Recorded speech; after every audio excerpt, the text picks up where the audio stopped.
మనం మార్నింగ్ లేవగానే ఒక హెల్దీ రొటీన్ ఎలా స్టార్ట్ చేస్తే మన డే అనేది బాగుంటుంది? వెరీ సింపుల్ అండి. ప్రిఫరబుల్లీ ఎర్లీ మార్నింగ్ లేవటం, ఆ తర్వాత కొంచెం వాటర్ తీసుకోవటం, తర్వాత ఒక సింపుల్ ఎక్సర్సైజ్ ప్యాటర్న్కి అలవాటు అవటం. Let could be yoga or a walking or combination of both. ఎందుకంటే మానసిక ఉల్లాసానికి అలాగే ఫిజికల్ స్ట్రెంత్ కోసం రెండు కూడా కాంబినేషన్లో కనుక చేసినట్టయితే అద్భుతంగా ఉంటుంది.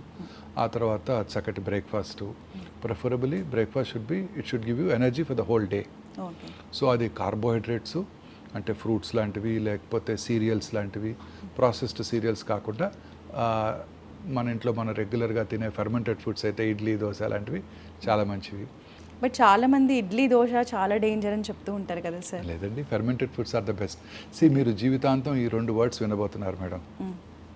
ఒకటి గట్ మైక్రోబియం, అంటే మన పేగుల్లో ఉండే ఆరోగ్యకరమైన బ్యాక్టీరియా.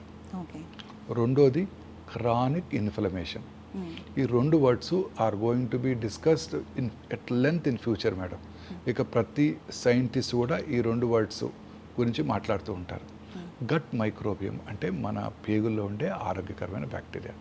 ఇది కనుక హెల్దీగా ఉన్నట్టయితే అనేక రకాలైన డిసీజెస్ ఇంక్లూడింగ్ హార్ట్ డిసీజెస్, అనేక రకాలైన అలర్జిక్ డిసీజెస్, స్కిన్ ఎలర్జీ, అలాగే కర్నరీ ఆర్టరీ డిసీజ్తో పాటు సెరిబ్రోవాస్కులర్ యాక్సిడెంట్స్ని కూడా ప్రివెంట్ చేయగలుగుతున్నాం అంటారు. దానికి ముఖ్యమైనది ఏంటండి? Fermented foods. Prebiotics, probiotics. Probiotics అంటే మన దాంట్లో ఉండే హెల్దీ బ్యాక్టీరియా. ప్రీబయాటిక్స్ అంటే ఆ హెల్దీ బ్యాక్టీరియా కావాల్సిన ఫీడ్. ఈ రెండు కూడా ఈ ఫెర్మెంటెడ్ ఫుడ్స్లో ఎక్కువ ఉంటాయి. ప్రతి గ్యాస్ట్రోఎంట్రాలజిస్టు, ప్రతి న్యూట్రిషనిస్టు ఇప్పుడు దాన్నే స్ట్రెస్ చేస్తున్నారు. ఇది చాలా ఇంపార్టెంట్, గట్ మైక్రోబియం. రెండోది క్రానిక్ ఇన్ఫ్లమేషన్. ఈ క్రానిక్ ఇన్ఫ్లమేషన్ అంటే ఒక రకమైన body's reaction to the trauma. ఇప్పుడు ఉదాహరణకి కర్నరీ ఆర్టరీ డిసీజ్లో చక్కటి ఉదాహరణ చెప్తాను. రెగ్యులర్గా మీరు బ్రష్ చేసుకోలేదనుకోండి, అక్కడ ఇన్ఫెక్షన్స్ వస్తాయి, దానివల్ల ఇన్ఫ్లమేషన్ పెరుగుతుంది, అది బాడీని అంతటినీ ఎఫెక్ట్ చూపిస్తుంది.